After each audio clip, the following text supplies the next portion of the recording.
Cinema చాలా బాగుంది. అంటే చాలా బాగుంది అని అన్నారు, చాలా మంది బాగాలేదు అని అన్నారు. ఎందుకు బాగుంది అనే దానికి ఏం చెప్తారు? సో ఈ బ్యాక్ డ్రాప్ లో మనకి మూవీస్ ఏం రాలేదు. ఇలా ఓషన్ లో ఫైట్ చేయడం గానీ ఆ గ్రాఫిక్స్ అనే మనకు కొంచెం కొత్త. స్లో నరేషన్ ఉంది అంటున్నారు కదా, మీకు స్లో నరేషన్ అనిపించింది? స్లో నెరేషన్ అంటే స్టోరీ బ్యాక్ డ్రాప్ అలా ఉంది. సో 2 times లో చూపించినట్టు ఉంటది అనమాట. స్క్రీన్ ప్లే ఎలా అనిపిస్తుంది? బాగుంది. అండ్ సూర్య కూడా మనకి 2 angles లో కనిపించాడు కదా, ఒకటి వైల్డ్ గా ఇంకొకటి చాలా వైల్డ్ గా చూపించారు, నార్మల్ గా చూపించారు. సో రెండిట్లో ఏం నచ్చింది? సో నాకు కంగువ క్యారెక్టర్ బాగా నచ్చింది. కంగువా క్యారెక్టర్ బాగా నచ్చింది. అంటే కార్తీ ఎంట్రీ ఉంది కదా, కార్తీ ఎంట్రీ 5 minutes ఎలా అనిపించింది మీకు? అది యాక్చువల్లీ హైలైట్.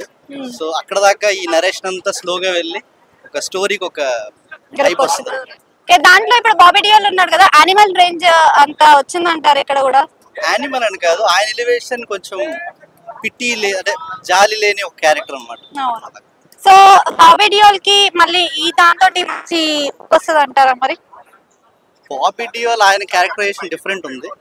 సో ఆయనకి ఇది ఒక డిఫరెంట్ రోల్.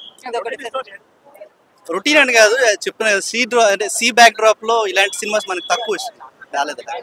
అంటే ఇప్పుడు హీరోయిన్ కూడా ఉన్నారు కదా, మీనాక్షి చౌదరి వరుసగా సినిమాలు చేసుకుంటూ వస్తుంది, మరి ఆమె క్యారెక్టర్స్ కి స్కోప్ ఉంది? చౌదరి ఇందులో లేరు కదా, దిశా పట్ని కదా.